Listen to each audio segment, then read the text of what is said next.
नमस्ते दोस्तों, स्वागत है आपका मेरे YouTube चैनल दीप क्लासेस में, जिसमें हम MSD 2 के यूनिट नंबर 2 को कर रहे थे। लास्ट वीडियो में हमने कैमास वध के कथानक के बारे में जाना।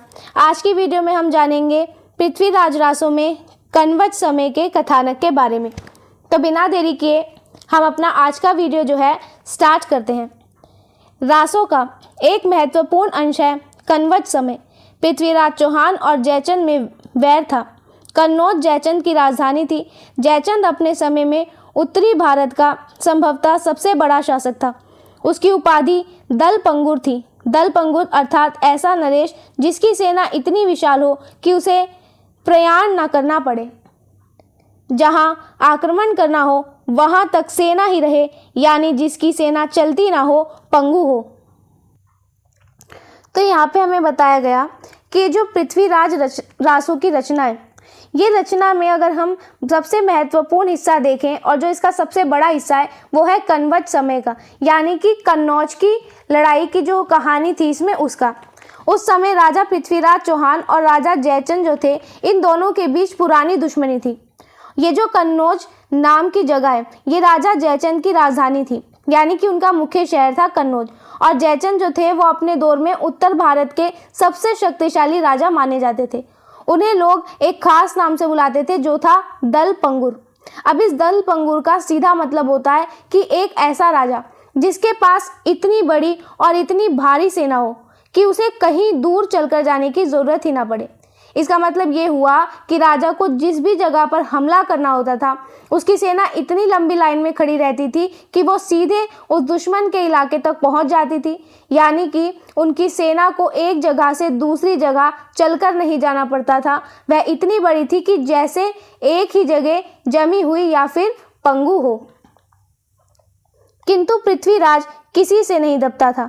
उसने सुना कि जयचंद ने राजसूय यज्ञ किया, जिसमें उसने पृथ्वीराज की प्रतिमा यज्ञ सभा के द्वार पर स्थापित कर दी। जयचंद की पुत्री संयोगिता ने पृथ्वीराज के रूप पराक्रम की गाथा सुन रखी थी। उसने जयमाल पृथ्वीराज के गले में डाल दी।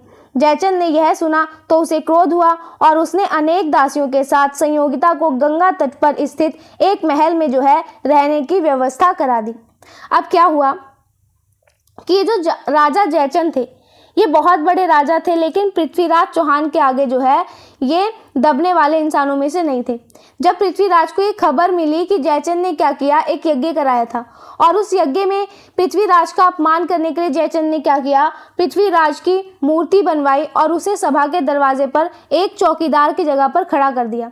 और जो जयचंद की बेटी थी जिसका नाम था संयोगिता, उसने क्या किया, वो पृथ्वीराज की खूबसूरती, उनकी बहादुरी, इन सब की कहानियां तो उसने पहले से ही सुन रखी थी। इसीलिए उसने क्या किया, शादी के स्वयंवर में किसी और राजा को चुनने की जगह दरबार पे जो पृथ्वीराज चौहान की मूर्ति खड़ी थी उसी के गले में वरमाला डाल दी। और जब राजा जयचंद को ये बात पता चली तो जयचंद बहुत गुस्सा हुए। उन्होंने क्या किया, अपनी बेटी संयोगिता को अपनी दासियों के साथ जो है गंगा नदी के किनारे इनका एक महल था, वहां पे ले जाकर बंद कर दिया। तो जयचंद ने अपनी बेटी को जो है ये सजा दी थी, क्योंकि उन्होंने पृथ्वीराज की मूर्ति को माला पहनाकर उनसे विवाह संपन्न कर लिया था। पृथ्वीराज यह समाचार सुनकर अपराध से जो है दग्ध हो गया, अपमान से दग्ध हो गया। साथ ही साथ उसके हृदय में संयोगिता के प्रति अनुराग का भाव भी अंकित हुआ। चंद्रबरदाई के साथ लेकर वह कन्नौज जाने के लिए उद्यत हुआ। यहाँ कवि ने कौशल से षड ऋतु वर्णन का अवसर जो है निकाल दिया। अब ये जो प्रसंग हुआ कि पृथ्वीराज की मूर्ति का द्वार पे लगा देना और संयोगिता का उसे वरमाला पहनाना, तो ये बात जब पृथ्वीराज को पता चली तो एक तो उसे बहुत बेइज्जती और अपमान महसूस हुआ ये बात सुनकर, और दूसरी तरफ राजकुमारी संयोगिता के लिए इनके मन में जो है प्रेम की भावनाएं भी जागी। तो उसने अपने दोस्त और कवि चंद्रबरदाई को साथ लिया और तुरंत ही दोनों जो है कन्नौज के लिए तैयार हो गए। यहाँ पर कहानी लिखते समय चंद्रबरदाई ने क्या किया, अपनी समझदारी और कला का इस्तेमाल किया और उन्होंने रास्ते के माहौल को दिखाने के लिए क्या किया, पूरे साल में जो 6 ऋतुएं होती हैं उन ऋतुओं का वर्णन यहाँ पर चंद्रबरदाई ने हमारे सामने किया है। पृथ्वीराज एक एक करके अपनी रानियों से कन्नौज जाने की आज्ञा मांगता है। प्रत्येक रानी उसे एक ऋतु भर रोक लेती है। अनिवार्यतः यह संख्या 6 होनी थी, क्योंकि ऋतुएं 6 ही होती है। पृथ्वीराज सबसे पहले बड़ी रानी इंचनी के पास जाते हैं। इंचनी क्या उत्तर दे, उत्तर और प्राण दोनों कंठ में एक साथ जो है आ गए और कंठावरोध हो गया। तो यहाँ पे क्या हुआ कि कन्नौज की लड़ाई पर जब ये निकल रहे थे तो उसके लिए पृथ्वीराज क्या करता है, वो एक एक करके अपनी सभी रानियों के पास जाता है ताकि वो उनसे विदा ले सके। लेकिन उनकी हर एक रानी क्या करती है, उन्हें एक पूरे मौसम का बहाना देके अपने पास रोक लेती है। और जब रानियों की ये गिनती पक्के तौर पर 6 होनी थी, क्योंकि हमारे साल में अगर हम देखें तो 6 ऋतुएं आती है। इस सिलसिले में पृथ्वीराज सबसे पहले अपनी सबसे बड़ी रानी इंचनी के पास जाते हैं। और वो रानी क्या करती है, वो बेचारी रानी इंचनी अब इन्हें क्या जवाब देती। तो राजा के जाने की बात सुनकर इनके जो मुंह के शब्द थे इस रानी के और इनके प्राण थे, ये दोनों ही मानो अटक गए थे और इनका गला जो है वो बिल्कुल सूख गया था। तो इस पे यहाँ पंक्ति दे रखी है, प्राण जवाब दोनों चले आन अटकटे कंठ।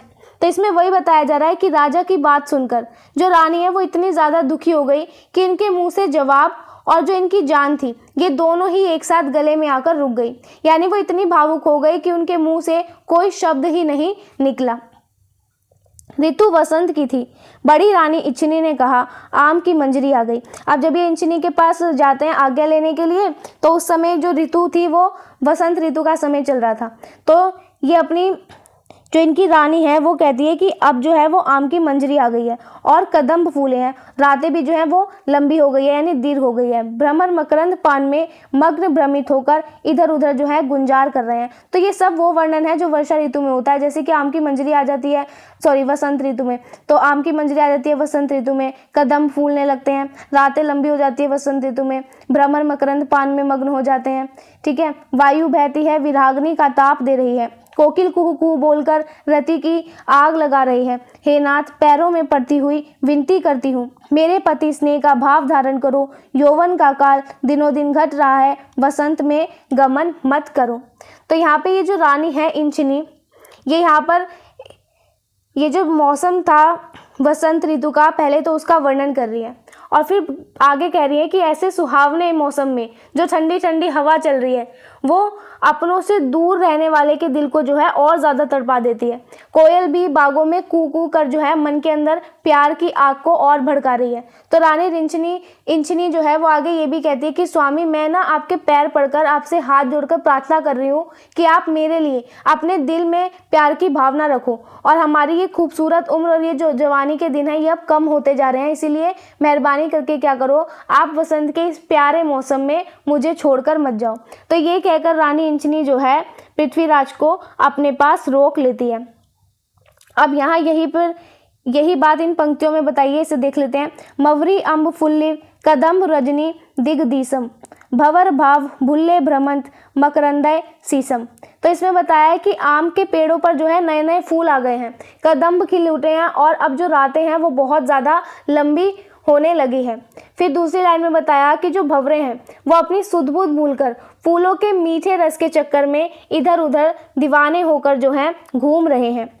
बहत बात प्रज्वलली मोर अति विरह अगिन किए, कुहू कुहंत कल कंठ पत्र राशस रति अगिए। तो इसमें बताया कि जो हवा बह रही है वो जादुई के दुख को और जो जुदाई के दुख को जो है और ज़्यादा बढ़ा रही है और मन की आग को और सुलगा रही है ये हवा। कोयल अपनी मीठी आवाज़ में कू कू कर रही है जिससे मन के अंदर जो है प्यार की भावनाएं जाग रही है।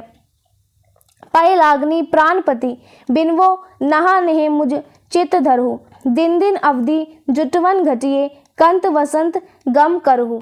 इसमें बताया गया कि मेरे प्राणों से प्यारे स्वामी, मैं जो हूँ आपके पैर लगकर आपसे विनती कर रही हूँ कि आप मेरे इस प्यार को अपने दिल में जगह दो और दिनों दिन हमारी जो उम्र है इसका समय घटता जा रहा है, इसलिए मेरे पति आप इस वसंत के मौसम में जो है मुझे छोड़कर मत जाओ। तो इन पंक्तियों का ये सार था।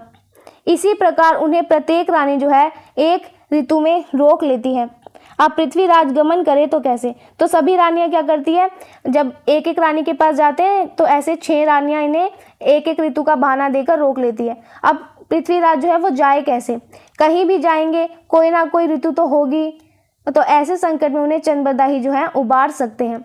अब आगे बताया कि चंद्रबरदाई ने रिपु को ही इससे उबरने का रास्ता भी बना दिया ऋतु को।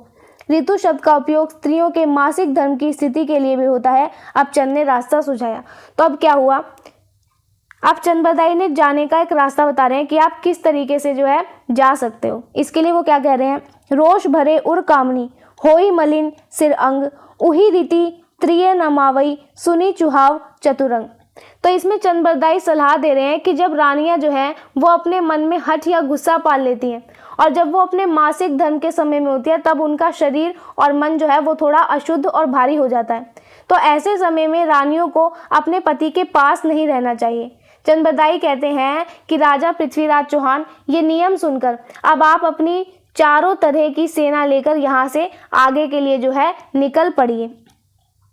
कहने की आवश्यकता नहीं कि प्रत्येक रानी से कन्नौज जाने की आज्ञा लेना षड ऋतु वर्णन का बहाना है। तो बिल्कुल बहाना ही था, नहीं तो राजा को तो ऐसे रानियों से आज्ञा लेने की कोई ज़रूरत होती नहीं थी। लेकिन यहाँ पर चंद्रबरदाई को षड ऋतुओं का वर्णन करना था, तो इसलिए उन्होंने इस घटना को जो है यहाँ पर दिखाया।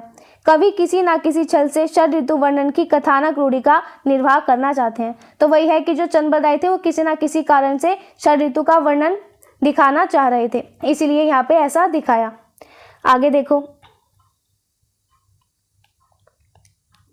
रासों के अनुसार संवत 1191 में चैत की तृतीया को रविवार के दिन पृथ्वीराज ने कन्नौज की ओर जो है प्रयाण किया। रास्ते में कालिंदी मिली, शुभ शकुन हुए। आगे चलकर गंगा पड़ती है।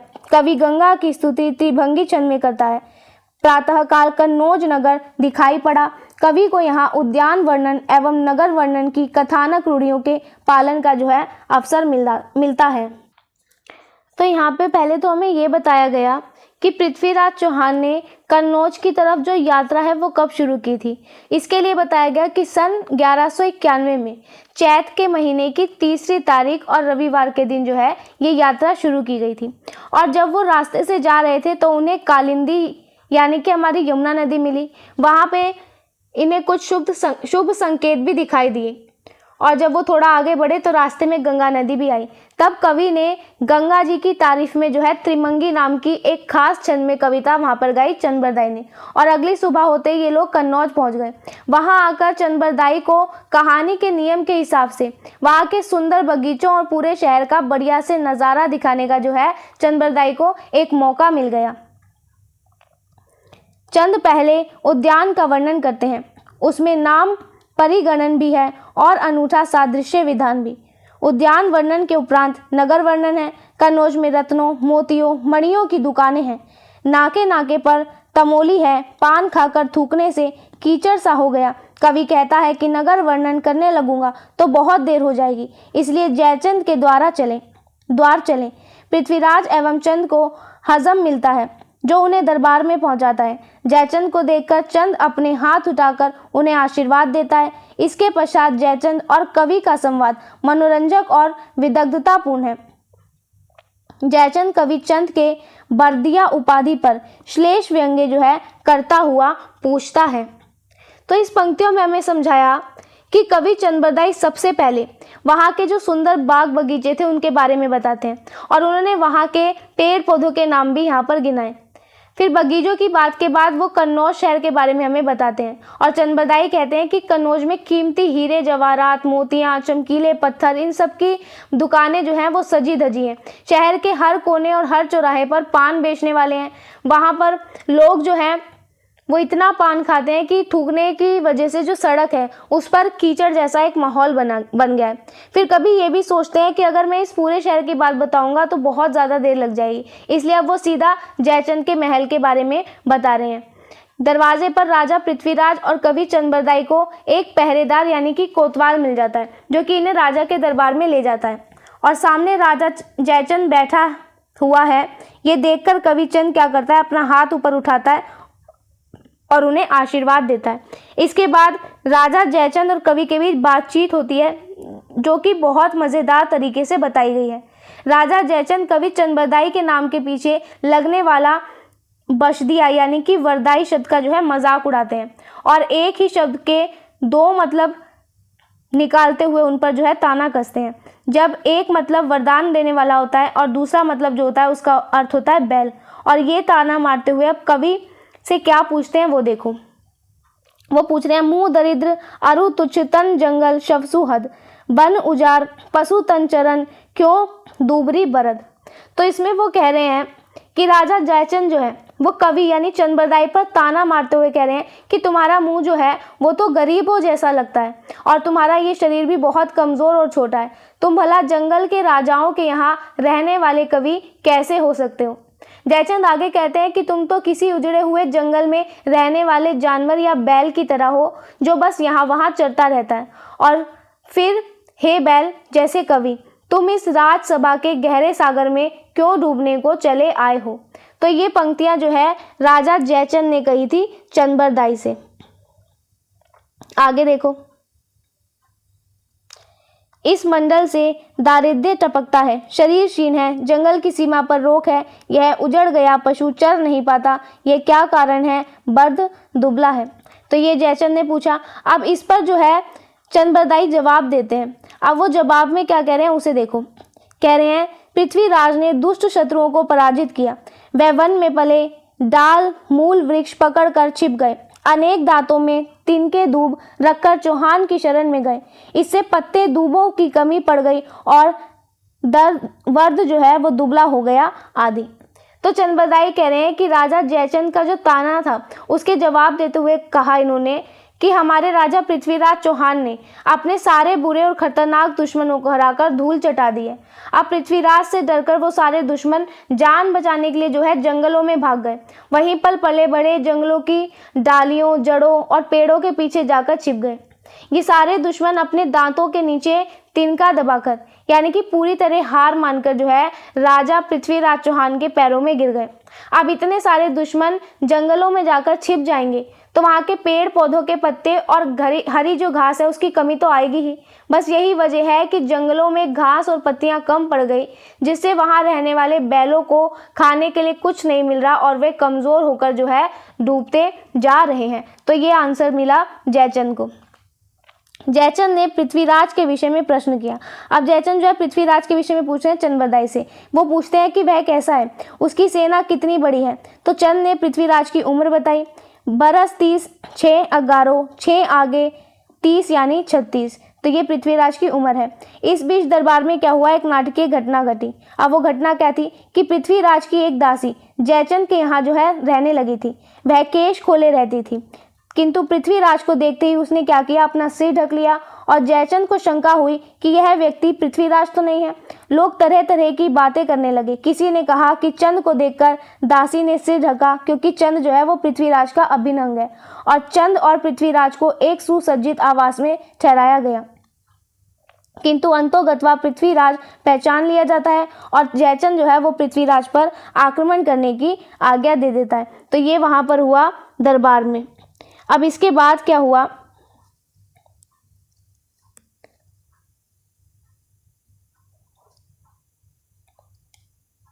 पृथ्वीराज और संयोगिता का मिलन इसी युद्ध की पृष्ठभूमि पर होता है। अब जयचंद ने तो आक्रमण का आदेश दे दिया, तो वहां पर युद्ध पृष्ठभूमि में ही पृथ्वीराज और संयोगिता का आपस में मिलना होता है। पृथ्वीराज सामंतों से युद्ध क्षेत्र में जाने के लिए कहते हैं और वह स्वयं नगर देखने जो है निकल पड़ता है पृथ्वीराज चौहान। इधर जयचंद की सेना ने क्या किया, हाथियों घोड़ों सहित आक्रमण किया। उधर पृथ्वीराज ने नगर घूमने का ध्यान किया और गंगा तट पर जो है पहुंच गया। तो बताया गया कि एक तरफ तो युद्ध चल रहा है और जयचंद उस युद्ध में है, वहीं पृथ्वीराज अपनी सेना से युद्ध लड़ने का कह के चला गया नगर को घूमने और सीधे पहुंच गया वो गंगा के तट पर। यहाँ पे बताया गया इस पंक्तियों में, इसे देखो, इति सेन चढ़ी पंगबर हैगे दिशा निशान, लच्छिन नेर नरीदम करी गंग सुपलो ध्यान। पृथ्वीराज मछलियों को मोती चुगा रहा था। सखी ने झरोके से देखा, उसने संयोगिता को बताया। संयोगिता पृथ्वीराज को देखकर विहल हो गई। मदन ने उसे सरल व निरीह बना दिया। जीवा से प्राणेश को रटती है, नयनों से अश्रु प्रवाहित हो रहा है, वामा को कंठ कैसे किस प्रकार मिले। तो यहाँ पे बताया कि जब राजा जयचंद की सेना आगे बढ़ी तो चारों ओर जो है उनके झंडे और निशान दिखाई देने लगे। वहीं दूसरी तरफ पृथ्वीराज चौहान जो है वो गंगा नदी के किनारे बहुत शांत मन से बैठा हुआ था और पानी में जो मछलियां तैर रही थी उनको मोती खिला रहा था पृथ्वीराज चौहान। तभी महल की खिड़की से एक सखी पृथ्वीराज को देख लेती है और तुरंत जाके वो राजकुमारी संयोगिता को बताती है। जैसे ही संयोगिता पृथ्वीराज को देखती है उसका मन जो है बेचैन और भावुक हो जाता है और जब वो अपनी जीभ के बस अपने प्यारे स्वामी का नाम बार बार रट रही थी तो उनकी आंखों से क्या हो रहा था, लगातार आंसू बह रहे थे जब संयोगिता बार बार पृथ्वीराज का नाम ले रही थी और उनके मन में बस यही बात चल रही थी कि मुझ जैसी लड़की को मेरे जीवन साथी आखिर जो है किस तरह मिल पाएंगे। मदनम सरलती विवाह जिभा रचयति प्राण प्राणेश नयन प्रवाहिति विवाह अह वामाकंत कथयम। तो इस पंक्तियों में यही है कि प्यार की भावना ने क्या किया, राजकुमारी संयोगिता को बहुत सीधा और भोला बना दिया है और अब उनकी जीभ बस अपने प्राणों से प्यारे स्वामी का ही नाम लगातार जप रही है, यानी कि पृथ्वीराज का। कि वियोग और बेचैनी के मारे इनकी जो आंखें हैं उनसे लगातार आंसू बह रहे हैं और संयोगिता ये सोच रही है कि मुझ जैसी व्याकुल लड़की को मेरे जो पतिदेव हैं यानी कि जो पृथ्वीराज चौहान है वो कैसे मिलेंगे। संयोगिता पृथ्वीराज से गंगा तट पर ही मिलती है। अब गंगा के तट पर ये दोनों मिल जाते हैं। पृथ्वीराज संयोगिता को घोड़े पर बिठाना चाहता है तो उसे संकोच होता है। भविष्य के प्रति नारी सुलभ डर भी कि पृथ्वी की चौहान आजीवन उसका साथ देगा। मैं पिता की सारी सेना के सामने घोड़े की पीठ पर जो है कैसे बैठूं। तो क्या होता है जब ये दोनों आपस मिल जाते हैं तो पृथ्वीराज जो है वो संयोगिता को अपने साथ ले जाने के लिए घोड़े पर बिठाना तो चाहता है, लेकिन राजा के ऐसा करने पर संयोगिता के मन में थोड़ी हिचकिचाहट होने लगती है। अब एक लड़की होने के नाते उसके मन में बहुत सारे सवाल आते हैं। उसे ये भी डर होता है कि भविष्य में पृथ्वीराज चौहान मेरा साथ देगा या नहीं। वो ये सोच रही होती है कि अपने पिता की इतनी बड़ी सेना के बिल्कुल सामने खुलेआम जो है मैं इस घोड़े की पीठ पर कैसे बैठ जाऊं। यहाँ पंक्तियां देखो। किमहै पिट्ठी ठही आर हो घटी दल संघ राज वीर परत जो तजी चत्यो तबमो आवे लाज। तो इन पंक्तियों में यही है कि संयोगिता जो है वो राजा पृथ्वीराज से कह रही है कि मेरे पिता की सेना के इतने सारे राजा और सैनिक जो है यहाँ चारों तरफ इकट्ठा हैं और मेरे मन में इस बात को लेकर गहरी सोच चल रही है। वो आगे कह रही है कि अगर आने वाले समय में कभी आपने मेरा साथ छोड़ दिया या फिर आपका प्यार मेरे लिए कम हो गया तो सब लोगों के सामने जो है मुझे बहुत शर्मिंदगी उठानी पड़ेगी। संकट पड़ने पर जब पृथ्वीराज मुझे तज चलेगा तब मुझे इससे लज्जा आएगी सबके सामने। अब पृथ्वीराज ने समझाया। अब ये संयोगिता ने कहा तो पृथ्वीराज क्या कह रहे हैं कि मन को अब भारी मत करो, मैं जयचंद की समस्त सेना का संहार कर दूंगा सुंदरी, तब तुम्हें घोड़े पर बैठते समय जो है लज्जा नहीं आएगी। तो ये पृथ्वीराज ने आंसर दिया। तब सही जंजियो निप बयन गहर ना कीजिए अब सब पंगदल संहारो सुंदरी लाजना तब। इन पंक्तियों में यही है कि रानी की बात सुनकर पृथ्वीराज चौहान जो है वो हंसते हुए बोल रहे हैं कि अब तुम बात को और ज्यादा मत बढ़ाओ, आप देर मत करो, मैं जयचंद की पूरी सेना को यही खत्म कर दूंगा। तुम मेरे साथ चलने में किसी भी तरह की झिझक और शर्म जो है वो मत रखो। इसके बाद क्या होता है, संयोगिता कुछ सोच समझ रही थी कि पृथ्वीराज ने क्या किया, उसे बाहां यानी उसके हाथ से पकड़कर उसे घोड़े पर बिठा दिया। संयोगिता घोड़े पर पृथ्वीराज की पीठ से सटकर जो है अब बैठ गई थी, मानो पूर्ण चंद्रमा सूर्य के साथ जो है जुड़कर बैठ गया हो। हाय संजोगी आरूहिए पिट्ठी लगी सो वाम नृप पति राका पूरन प्रमाण अरक बैठे सु सूरबिस। इसमें बताया कि जो राजकुमारी संयोगिता है वो घोड़े पर सवार हो गई और वो पीछे से राजा पृथ्वीराज की पीठ से बिल्कुल लगकर बैठी है। इन दोनों का एक साथ बैठना इतना सुंदर लग रहा है जैसे कि पूर्णिमा का जो पूरा चांद होता है वो साक्षात सूर्य देव के पास आकर जो है बैठ गया हो। इसके बाद क्या होता है, पृथ्वीराज और जयचंद की जो सेना है वो आपस में युद्ध कर रही होती है। अंत में क्या होता है, पृथ्वीराज संयोगिता को लेकर दिल्ली पहुंच जाते हैं जहाँ पर उनका विधिवत विवाह होता है संयोगिता और पृथ्वीराज का। तदुपरांत इसके बाद क्या होता है, कवि उनके केली विलास का जो है जमकर वर्णन करते हैं।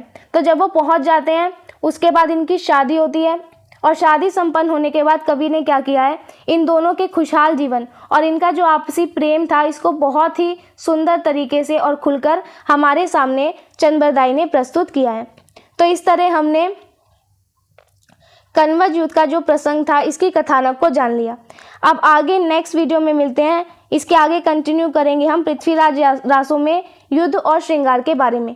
तब तक के लिए वीडियो पसंद आया हो तो वीडियो को लाइक एंड शेयर ज़रूर करें। चैनल को सब्सक्राइब करना ना भूलें। Thank you.